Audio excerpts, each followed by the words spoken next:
Now reel the world and tell the girl. Show me so wheel the world and tell all my girl. That when me tune into Caribbean TV world. Right. Whether me have on my diamond or even for the pearl.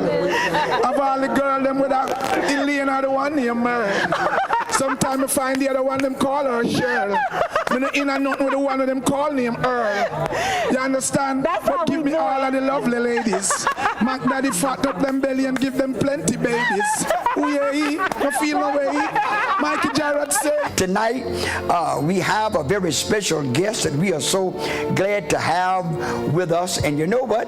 I just know that you're going to be uplifted and inspired. And he's none other than the elder Robert Milton Jackson.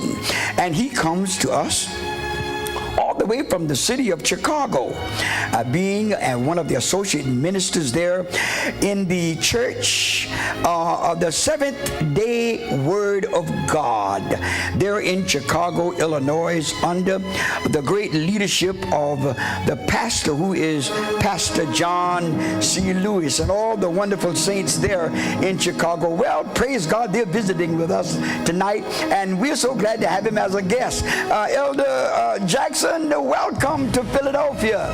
Well, praise the Lord. Thank you, Bishop Johnson, for having me. Give glory to God. Well, you know, I'm so glad to have you here with us in Philadelphia to just have an opportunity to address the people of God here in the Delaware Valley as well as across America and around the world. I see that God is really using you in a great way. Tell us what's going on there where you are dwelling at this particular time, and how is the Lord bringing about your work? Well, it's been a journey. It's been a journey since I was a boy.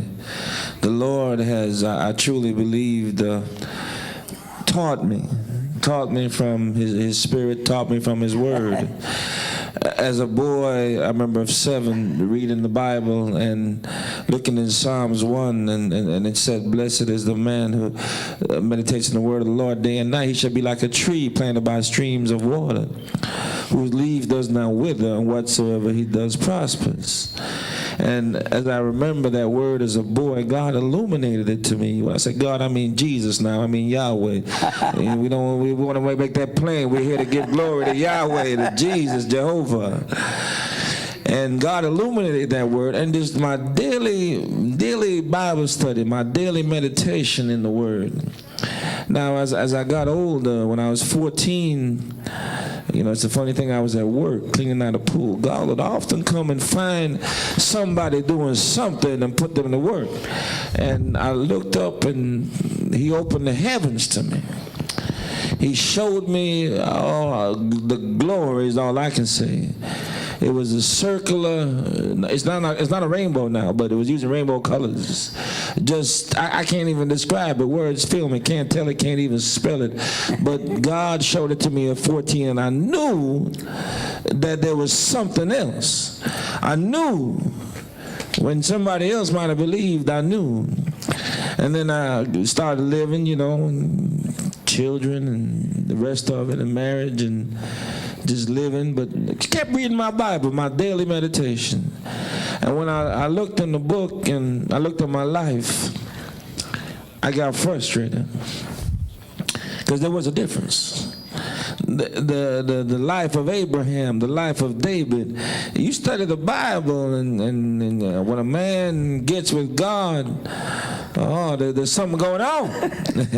And I, as a student of the Bible all those years, I knew I was missing it. But the Lord had spoken, given me prophecies throughout the years, but they hadn't come to pass yet. And I cried unto the Lord, and I do I have permission to tell you what I said, Bishop? Yes. Well, God, they say God takes care of fools and babies. And in my case, God might have had mercy on a fool. Because I asked the Lord to cripple me or give me His will. I'm walking. God hears every little thing. When I was young, I used to think I could sin and God didn't see it. But I know God hears every little thing. If Google can handle billions of requests at a time, God can handle everybody's requests at a time. And God heard me. And like a voice came and said, are you sure you want my will? I was like, yes, Lord, I want your will. And the Lord had mercy on me. At the time, I was having a love affair with God.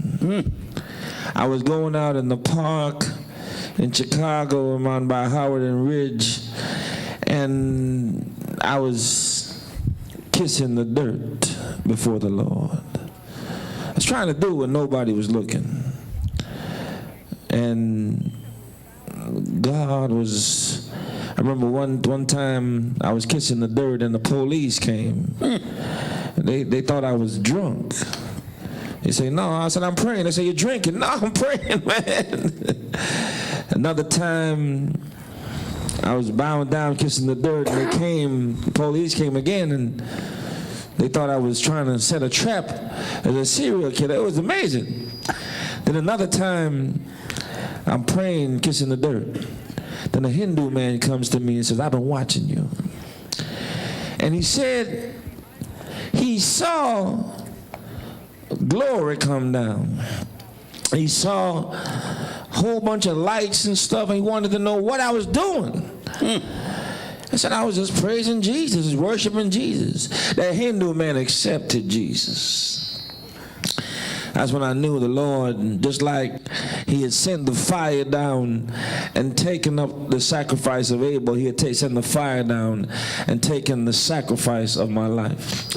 As I sit here, the Bible says in Job 28, chapter 28 verse, the fear of the Lord is the beginning of wisdom.